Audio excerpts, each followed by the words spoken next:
ఎన్నికల్లో జగన్ గెలుపును అడ్డుకునే శక్తి రాష్ట్రంలో ఎవరికీ లేదన్నారు ఎమ్మెల్యే కొడాలి నాని. గుడివాడ పార్టీ కార్యాలయంలో పార్టీ 14వ ఆవిర్భావ వేడుకల్లో ఎమ్మెల్యే కొడాలి పాల్గొన్నారు. ప్రతిపక్షాలన్నీ ఏకమైనా ఏం చేయలేరని పునరుద్ఘాటించారు.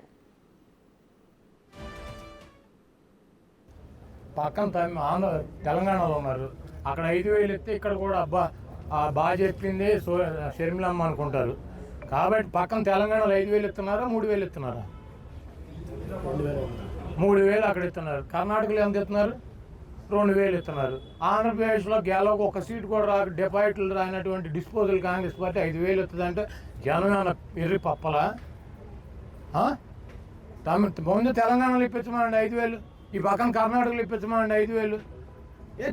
ఊరికి ఏదో జనం ఏదో గొర్రెలు, మనం ఏదో పిచ్చివాగుడు మీడియా ముందు నుంచి మాట్లాడితే జనం వింటారు. 5,000 ఇవ్వమనండి. రేపు రేవంత్ రెడ్డిని తీసుకొస్తాను, ఆయనతో 5,000 ఇప్పించమనండి. తెలంగాణలో డీకే శివకుమార్ బాగా ఫ్యామిలీ ఫ్రెండ్ అని చెబుతాను కదా, ఆయనతో ఇప్పించమనండి. తెలంగాణలో 5,000, కర్ణాటకలో 5,000 ఇప్పించమనండి. అప్పుడు చెప్పమని ఇక్కడ ఎన్నికల మేనిఫెస్టో గురించి. డిస్పోజల్ పార్టీ 1% ఓటింగ్ లేదు.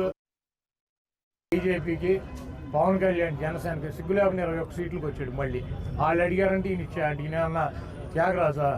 ఈయన పార్టీ పెట్టుకునేందుకు అడుక్కున్న వాళ్ళందరికీ తలకు 4 సీట్లు పంచడాక ఈయన వెనకాల తిరిగిన వాళ్ళందరినీ ఏం చేస్తాడు?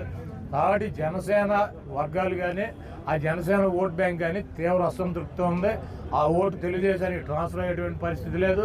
బీజేపీ ఎట్టి పరిస్థితుల్లో నా ఓట్ బ్యాంక్ తెలుగుదేశానికి వెయ్యమని చెప్పి కరాఖండిగా చెబుతున్నారు. ఈ అలయన్స్ అట్టర్ ఫ్లాప్. చంద్రబాబు నాయుడుకి ఈసారి 23 సీట్లు కూడా రావు. మా వైఎస్ఆర్ కాంగ్రెస్ పార్టీ ఈ పుట్టినరోజు 13 నుండి 14వ సంవత్సరం వచ్చినటువంటి పుట్టినరోజు ఈ రాష్ట్ర ప్రజలకి పండగ రోజు. రాబోయే రోజుల్లో జగన్మోహన్ రెడ్డి గారు మళ్ళీ ముఖ్యమంత్రి అవటం, ఈ రాష్ట్రంలో ఉన్నటువంటి నిరుపేదలకి అండగా ఈ రాష్ట్రాన్ని అభివృద్ధి చేయడంలో జగన్మోహన్ రెడ్డి గారి పాత్ర కీలకం. ఎంతమంది కలిసి ఏమి చేసినా కూడా